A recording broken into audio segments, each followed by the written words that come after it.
Kikou. J'espère que vous allez bien.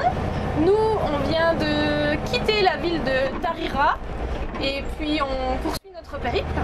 Et bien sûr, on vous emmène avec nous. Et c'est parti sur la route 1. Eridodan.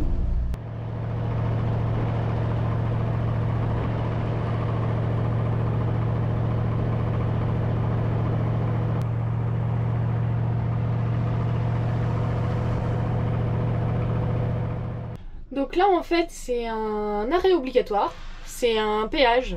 Donc Didier vient d'aller payer.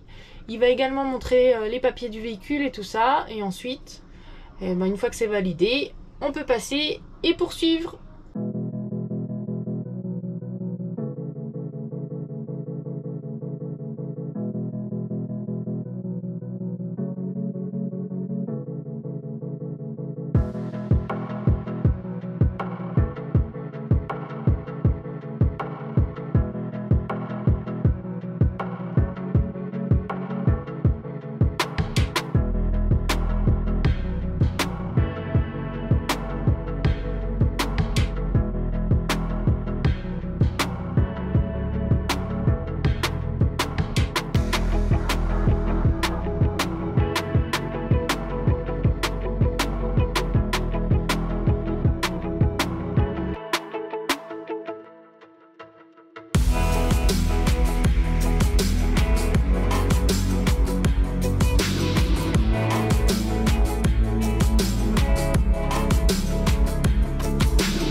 al puente hace media hora. Bye bye.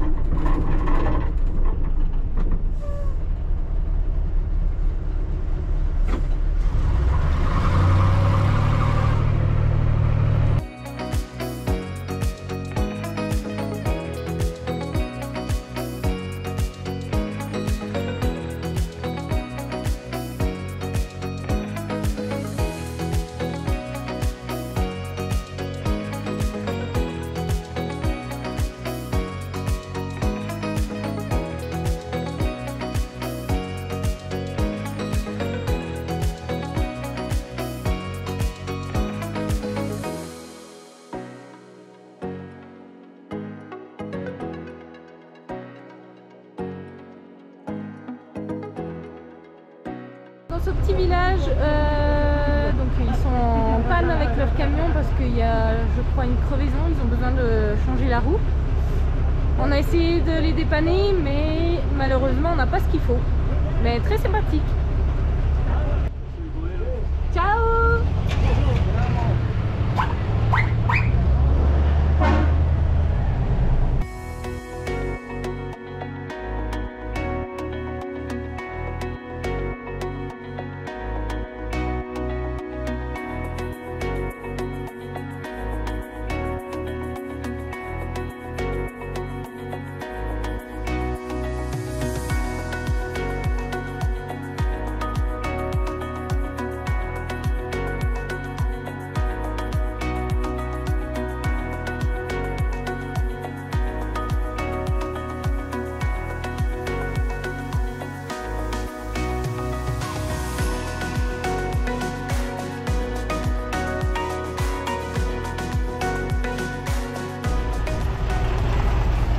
Bon, Didier est en train de se nettoyer. Comment ça se fait que tu te nettoies? Eh ben, une petite panne. Qu'est-ce qu'il y a eu? Hein? Qu'est-ce qu'il y a eu? Qu'est-ce qu'il y a eu? Eh ben, ça faisait un drôle de bruit. Et puis, eh ben, on a fait en sorte qu'il y ait moins de bruit. Et puis, normalement, il ne devrait plus y avoir de bruit. Et s'il y a encore du bruit, eh ben, le voyage s'arrête là. Non, ça, c'est quand même... Et c'est reparti, toujours avec un paysage sublime.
On s'est à nouveau arrêté un petit peu plus haut.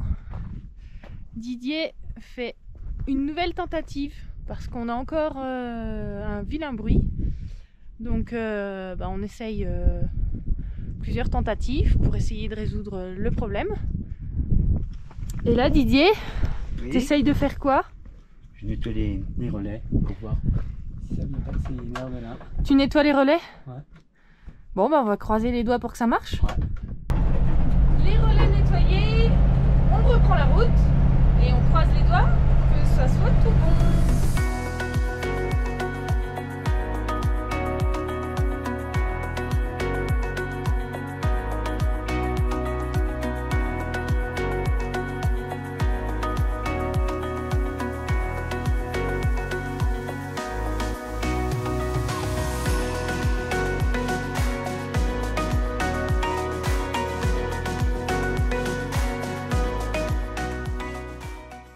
Hier soir, il nous restait encore pas mal de kilomètres à parcourir avant d'arriver à la ville suivante et surtout la nuit commençait à tomber. En plus, il nous reste a priori quelques passages un petit peu délicats à franchir un peu plus loin. Alors, en général, il y a le vide d'un côté, donc on préfère ne pas prendre de risques. En plus, on a vu un petit emplacement sympathique dans les montagnes. On s'est posé là pour la nuit et je vais vous montrer où on est. Regardez la vue qu'on a.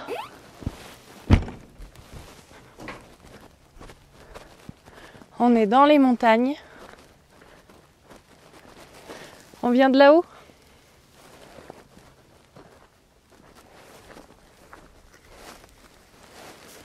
C'est super calme. On a passé une bonne nuit. Il y a eu 2-3 véhicules qui sont passés, mais bon, forcément dans les montagnes on est très au calme. J'ai ressorti le manteau parce que ce matin il faisait 3 degrés. Qui dit altitude, dit fraîcheur.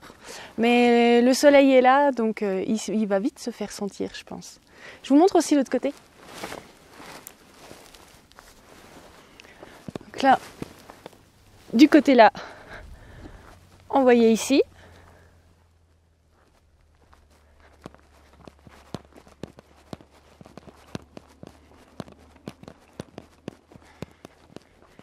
Et de l'autre côté, on voyait ici une vue magnifique.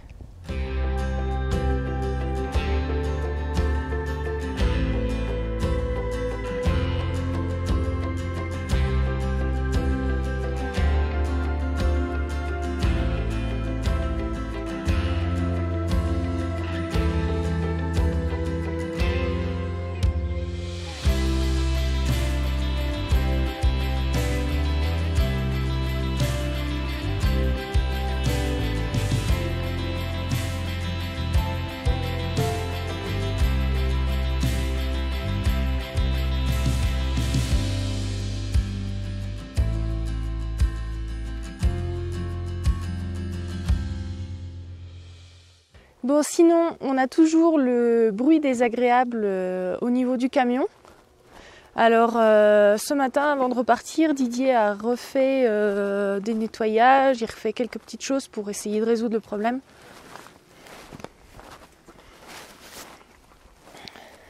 Ça va, Didier? T'as nettoyé encore les relais? Les relais, et puis en dessous. Et là, c'est l'entretien régulier des batteries, puisqu'on a fait beaucoup de kilomètres. Ouais. Du chaud, de la montée, beaucoup de charge. Donc on regarde si le niveau des batteries est correct. Excusez-moi pour le souffle, c'est les 4000 mètres d'altitude. Alors en effet, hier soir on a regardé, on est à peu près à 3800 mètres d'altitude, donc quasiment 4000 mètres. Les 4000 mètres, c'est sûr, on les a fait un peu avant. Donc ce matin, on s'est réveillés tous les deux avec un bon mal de tête. On est tous les deux un petit peu décalqués ce matin. Mais bon, on va, de toute façon là, après les petites manipulations que Didier fait, on va redescendre un petit peu et ça devrait aller mieux ensuite. C'est normal, c'est l'altitude. On vous reprend quelques kilomètres plus loin et aussi quelques semaines après. Comme ça, on va pouvoir vous faire un petit compte-rendu, vous dire pourquoi on est tombé en panne, qu'est-ce qui s'est passé et qu'est-ce qui a été fait. Et est-ce que notre problème est résolu? Tu peux nous éclairer sur tout ça? Oui, alors déjà, en premier, c'est qu'on fait des montées très très longues. Donc on tire un petit peu sur le camion et tout à coup, bruit de boîte de vitesse. On se retrouve bloqué à 4000 mètres d'altitude, un peu plus de 4000 mètres d'altitude, sur une route de montagne un peu escarpée. Je décide donc de remettre de l'huile dans la boîte. Que vous nous avez vu faire dans la vidéo d'ailleurs. Ah, tu l'as montré? Ouais. Oui, enfin pas à l'intervention, mais du coup, quand tu t'es nettoyé les mains et tout ça, oui. voilà, il venait de faire cette intervention-là. Donc on a rajouté de l'huile dans la boîte et problème réglé. Donc premier problème réglé. Deuxième souci, après avoir réglé le problème de la boîte de vitesse, donc on continue, bien content.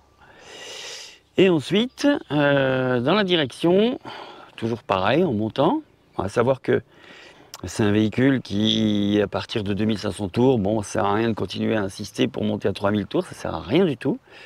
Donc le couple moteur s'arrête à peu près dans les 1250 tours. Donc tout ça pour dire que, à force de tirer dessus, et ben là, ça venait aussi un bruit démoyeux. Donc on n'a pas pu régler le problème, mais donc on a laissé refroidir. Et quand on est redescendu dans la vallée, j'ai changé l'huile démoyeux. En fin de compte, il s'avère que c'est pas le bon grade, et un grade unique n'est pas bon. Ce sont des véhicules qui sont assez anciens, avec un peu de jeu, donc j'ai opté pour de l'huile synthétique, avec une plage de grade beaucoup plus importante. Problème réglé. Et tu en as profité aussi, parmi tous ces problèmes, tu as nettoyé les relais, parce que tu te demandais si ça venait pas de ça. Non, oui, c'est vrai. Il y a eu un problème de relais aussi, c'est-à-dire que bon, derrière le... Enfin bref, on va pas vous faire un cours de mécanique, ça sert à rien, j'aime pas ça. Donc on a eu aussi un problème sur les demi-vitesses. Donc il a fallu nettoyer les relais. En fin de compte, oui, quand je les ai démontés, il s'avérait que toutes les petites pattes étaient noires. Je les ai nettoyées, donc ça s'est amélioré. Par contre, j'ai d'autres relais. J'ai fini par les changer complètement. Et c'est vrai, de ce côté-là aussi, il n'y a plus de problème. Enfin, on a réglé encore un souci. Ensuite, à force de monter très haut, redescendre, monter très haut, redescendre, un problème au niveau de la direction assistée. Donc de l'air s'était mis à l'intérieur de la direction assistée et ça faisait du bruit. Donc il a fallu purger le système, donc démonter la plaque, etc. Purger le boîtier de direction par en dessous. Et problème réglé. Donc on n'arrête pas sur le même trajet. Hein. Ouais. Ensuite, problème de contour. Ah oui, on ajoute aussi ça. Contour, pauvre qui tombe. Alors on commence à chercher la panne, donc depuis le début. Trouve rien, on arrive jusqu'au niveau moteur et en fin de compte on s'aperçoit que le câble a un peu de jeu. Et ça va de temps en temps, ça le fait. Bon. On comble le jeu avec un système qu'on a trouvé. Ça dure quoi? Ouais, ça n'a pas duré longtemps, quelques jours. Ouais, 1 ou 2 jours. Ouais. Et ça retombe en panne. Ça recommence. Là, ça commence à me gonfler. Et donc, du coup, je redémonte et je m'aperçois que la panne était au niveau, 4 cm après l'entrée du contour. Le morceau cassé. Bon, je me dis, c'est cassé, il n'y a plus de contour, je vais essayer de réparer. Donc, il a fallu raccourcir la gaine. Il a fallu raccourcir le fil, bon, mais il était déjà fait, mais bon, décapé, souder le petit manchon qui va à l'intérieur du contour. Et là, ça fait quoi, 1 semaine? Un peu plus? Ouais, peut-être un peu plus. 1 semaine et demie à peu près. Voilà, et ça fonctionne toujours, la réparation a fonctionné. Je changerai le câble quand je trouverai une concession MAN, parce que bon, on est en Amérique du Sud. MAN, on n'en trouve pas tout le temps. C'est vrai que la solution aurait été d'acheter un Mercedes ou un Volvo. Parce que des Volvo, des F16, F12, il y en a de partout. Mercedes, il y en a de partout. MAN, c'est quasiment inconnu. Ouais, ça court pas les rues ici. Et justement, on a un ami qui va préparer un camion, ouais. C'est Francis. Oui, bon, on en profite pour faire un petit coucou à Francis et Isabelle. Salut les deux. On vous embrasse bien fort. Ouais, alors donc c'est vrai que vous avez entièrement raison. Si vous avez la possibilité de faire un camion, faites un Mercedes ou un Volvo. Ici, il y en a de partout. Ensuite. Eh ben, on est pas mal, je crois. Hein, non? T'as oublié quelque chose? Ah oui, il y a des chances. Attends, je réfléchis. Non, on est pas mal. Hein. On a fait le tour globalement. Là, dans la vidéo qu'on vous a montrée, entre Tarira et Tupiza, on a fait vraiment de multiples arrêts justement parce qu'il y avait un bruit ici, un bruit là, etc. Donc c'est arrivé souvent. Vous avez vu quelques fois ces arrêts en vidéo, parce que quelques fois j'ai pris la caméra, mais pas à chaque fois. Il y a eu plus d'arrêts que ça. Oui. Et plus de temps passé justement à avoir le nez dans de la mécanique. Dans la mécanique, ouais. Vous savez que j'adore ça. Bon, après, c'est vrai que j'ai des bases en mécanique. C'est vrai que Il faut toujours savoir se débrouiller, surtout que c'est quand vous êtes important, à là. 4000 mètres d'altitude et puis qu'il y a un camion qui passe une fois toutes les heures ou toutes les 2 heures. Heureusement que, ouais, Heureusement qu'on s'est un petit peu bricolé. que tu sais bricoler, Puis parce qu'on a que des moi, bases. j'ai rien fait. Hein. Mmh. Si on n'avait pas eu justement les capacités de Didier en mécanique, je pense, bon, c'est personnel, mais je pense qu'on n'aurait pas pu faire tout le trajet Tarira-Tupiza. Il y aurait eu un moment donné où il aurait fallu faire un dépannage ou quelque chose comme ça, non? Ah bah obligé, Parce oui, ça qu'il y a- fonctionnait plus. Il y a un moment donné où les bruits étaient vraiment très forts et ça nous aurait immobilisés, je pense. Mm. Donc heureusement, Didier s'est bien se débrouillé, il a réussi à résoudre ces problèmes-là. Moi, je vous ai pas tout dit, c'est que j'avais une dizaine d'années et mon père m'a offert un moteur. Il m'a dit, il faut que tu me trouves la panne. C'est un moteur de 2 chevaux. Il faut que tu me trouves la panne. J'ai tout démonté, j'ai tout refait. Et à l'âge là, hein, et j'avais trouvé que justement le moteur avait coulé une bielle à cause d'une fuite d'huile. Donc la mécanique, je la fais depuis très longtemps. Et c'est peut-être aussi pour ça que j'en ai ras-le-bol et que j'ai pas envie de vous filmer la mécanique maintenant. Ouais, c'est vrai qu'on ne filme pas trop la mécanique parce que bon, nous, notre but c'est de partager notre voyage et notre vie quotidienne bien sûr, mais bon, la mécanique quand il a le nez dans le moteur et tout, c'est pas forcément... J'ai pas envie, je fais ce que je veux. C'est pas C'est exaltant. Ce que je veux, c'est dépanner le véhicule le plus vite possible pour Et repartir. repartir. à Mais l'aventure. filmer, machin et tout, un tournevis, vous savez ce que c'est qu'une clé de 12 aussi. Donc, Il est clair qu'on a vraiment autre chose à vous montrer que de la mécanique. On a toujours des paysages sublimes. Là, on est encore dans un bel endroit. Bon, bien sûr, vous le verrez dans une prochaine vidéo, parce que forcément, il y a un petit décalage avec les vidéos. Mais en plus, on rencontre des paysages de toutes sortes, c'est changeant et tout. Donc, on veut vraiment vous partager tout ça, et plus que d'avoir le nez dans un moteur. Bon, bref. D'ailleurs, dans la prochaine vidéo, eh ben, on se retrouve à Tupiza pour visiter justement la ville de Tupiza et ses alentours. Et vous verrez aussi, on a eu une autre mésaventure un peu coûteuse, mais vous verrez ça dans la vidéo suivante. En attendant, eh ben, un petit pouce si ça vous a plu, comme d'habitude. Abonnez-vous si ce n'est pas encore déjà fait, sans oublier la petite clochette. oui. Ding! Et puis commentez, partagez, et on est ravis que vous soyez encore avec nous dans cette belle aventure. Si vous venez d'arriver, on vous souhaite la bienvenue et on vous dit à très bientôt pour la suite. Et n'oubliez pas, voyager, c'est la liberté. Ciao, ciao!